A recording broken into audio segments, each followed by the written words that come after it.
Welcome to this guided journaling practice from the Reconnection Co. This session is created as a companion to episode 15 of the Reconnection Co podcast. Now, before we start, let's set the context. When you're regulated, your nervous system is calm and balanced. Your prefrontal cortex, the logical, grounded part of your brain, is online. You feel steady, connected, and safe enough to choose how you respond. Physically, regulation feels like even breathing, a relaxed body, a sense of being present. Now, when you are dysregulated, your nervous system has been hijacked by survival mode. Your amygdala, the brain's alarm system, is driving the show. You might notice a racing heart, shallow breath, restlessness, or even a complete shutdown. Emotionally, you might feel panicked, clingy, numb, or like you need to act immediately to stop the discomfort. So in simple terms, regulated equates to being calm, present, and able to respond with choice. Now, dysregulation equates to being panicked, shut down, or even reactive, with your survival brain being in control. Today's practice is about helping you build awareness of what those states look like for you, so you can recognize the signs earlier and gently guide yourself back to regulation. Take a slow breath in and out, and let's begin. Prompt 1. Think back to a recent moment, or even now, where you feel at peace, you feel quiet and connected with yourself. What does your body feel like? Pay attention to your heart rate, your breathing, your posture, any sensations that you feel, and your overall sense of calm and how you feel centered in yourself. Describe what all of that feels like.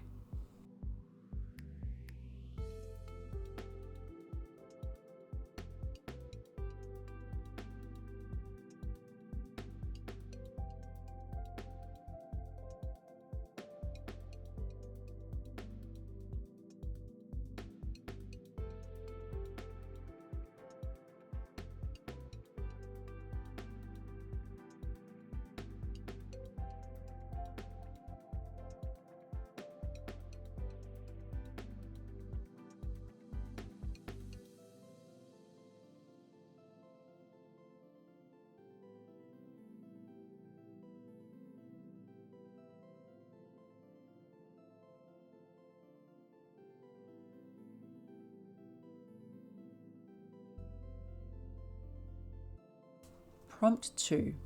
Now I want you to think back to a recent moment where you may have felt dysregulated, disconnected. What changes did you notice in your body? For example, were you feeling any tension? Were there any racing thoughts? Any stomach knots, numbness, restlessness? Describe what you felt in your body, the emotions that you felt. What was happening to you at that point in time, physically and emotionally?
Prompt 3.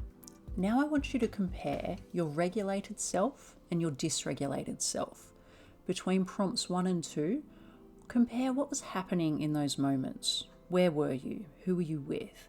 What was happening that was bringing you closer to feeling safe and regulated? Or in contrast, what was happening that was taking you away from feeling safe and regulated?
Prompt 4.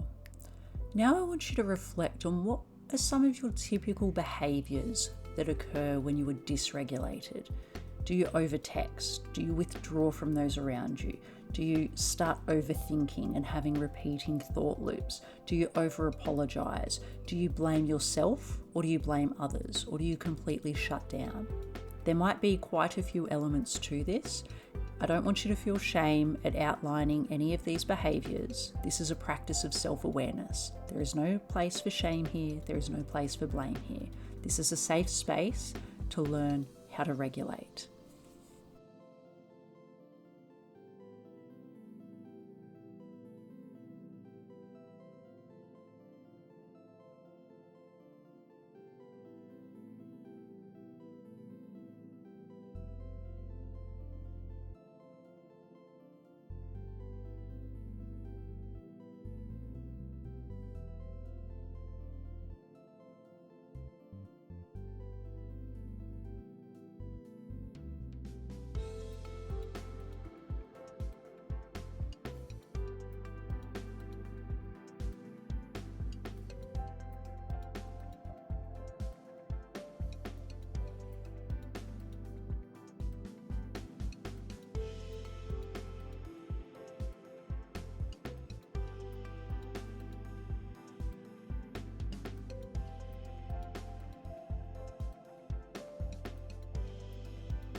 Prompt 5.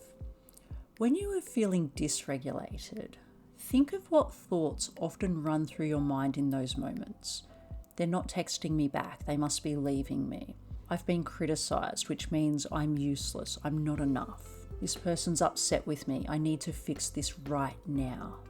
Now, there's nothing wrong with any of these thoughts. All they are doing is highlighting potential areas and potential wounds that are sitting under the surface that may need your love, your compassion, and your attention.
Prompt 6.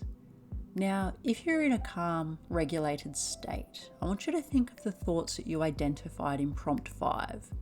If you were talking to your younger self or your best friend and they had these concerns or those ruminating thoughts, what reassurance would you give them in response to those thoughts?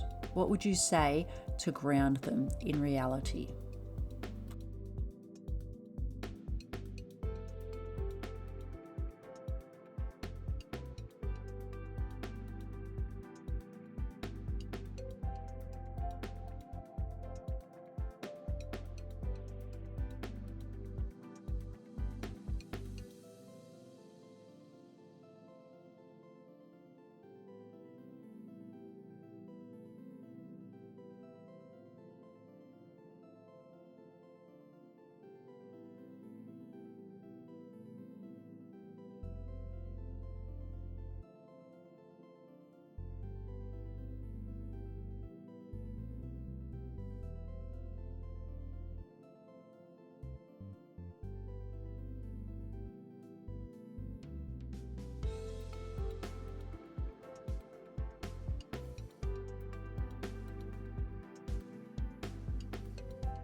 Prompt 7.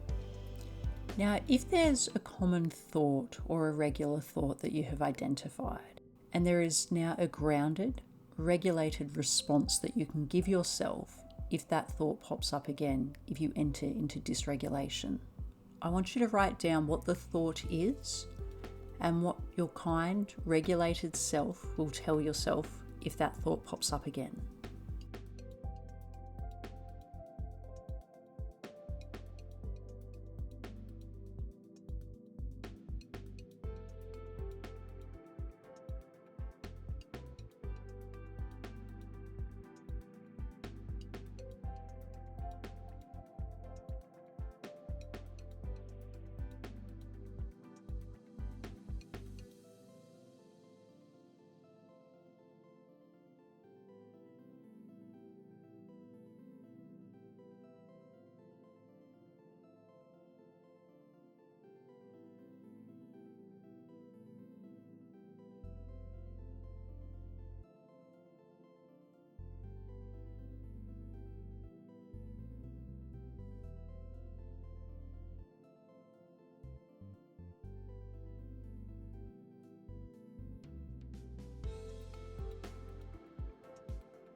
As we wrap up, remember, this practice isn't about forcing yourself to always be calm or expecting regulation to magically solve everything.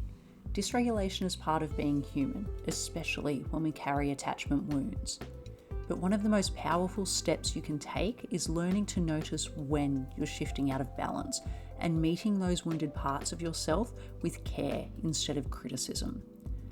Now, guided journaling sessions are not the only fix. Healing is a very layered process, but identifying the signs of dysregulation, pausing and gently speaking to your wounds is one of the keys to bringing yourself back to center.